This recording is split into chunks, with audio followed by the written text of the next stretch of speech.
അഹല്യയ്ക്ക് 30 വർഷത്തെ പാരമ്പര്യവും വിശ്വസ്തതയുമുണ്ട്. നേത്ര സംരക്ഷണത്തിന് നമ്മുടെ അഹല്യ. കേന്ദ്ര വഖഫ് ഭേദഗതി ബിൽ 2024 പിൻവലിക്കണമെന്നാവശ്യപ്പെട്ട സുന്നി മഹൽ ഫെഡറേഷൻ കണ്ണൂർ ജില്ലാ കമ്മിറ്റിയുടെ നേതൃത്വത്തിൽ കണ്ണൂർ വിമാനത്താവളത്തിൽ ധർണ നടത്തി. സമസ്ത ട്രഷറർ പി ഉമർ മുസ്ലിയാർ ഉദ്ഘാടനം ചെയ്തു. കയ്യേറിയ വഖഫ് ഭൂമികൾ തിരികെ നൽകുക, ന്യൂനപക്ഷത്തിന് നീതി ഉറപ്പു നൽകുക, വഖഫ് നശിപ്പിക്കാനുള്ള നിയമം തള്ളിക്കളയുക തുടങ്ങിയ ആവശ്യങ്ങൾ ഉന്നയിച്ചാണ് ധർണ നടത്തിയത്. കല്ലേരിക്കര LP സ്കൂൾ പരിസരത്തു നിന്നും ആരംഭിച്ച പ്രകടനം വിമാനത്താവള കവാടത്തിൽ അവസാനിച്ചു.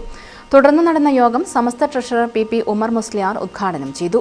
മഹാനായ ശംസുൽ ഉലമ ഖദ്ദസല്ലാഹു സിർറഹുൽ അസീസ് സമസ്ത ജംഇയ്യത്തുൽ ഉലമയുടെ 60ാം വാർഷിക മഹാസമ്മേളനത്തിൽ അഭിസംബോധന ചെയ്തുകൊണ്ട് പ്രസംഗിക്കുന്നതിന്റെ ഇടയിൽ പറയപ്പെട്ട ഒരു വിഷയമുണ്ട്. അന്നൊരു പരാമർശം പാകിസ്ഥാനിലെ പ്രസിഡന്റായിരുന്ന ലിയാഉൽ ഹഖ് നടത്തിയിരുന്നു. അദ്ദേഹത്തിന്റെ പരാമർശം ഒരു ഇസ്ലാമിക് ബോംബ് എന്നതായിരുന്നു അദ്ദേഹത്തിന്റെ വിഷയം.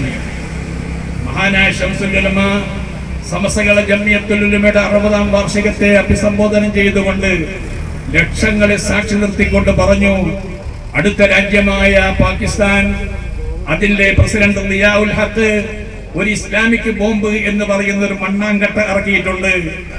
ആ മണ്ണാങ്കട്ട പേടിപ്പിച്ചുകൊണ്ട് ഈ ഇന്ത്യ രാജ്യത്തിനെ വിറപ്പിക്കാമെന്ന് മനസ്സിലാക്കുന്നത് വളരെ അപകടകരമാണ് എന്ന് ശക്തമായ താക്കീത് കൊടുത്ത ഒരു പാരമ്പര്യം ഈ സമുദായത്തിനുണ്ട്.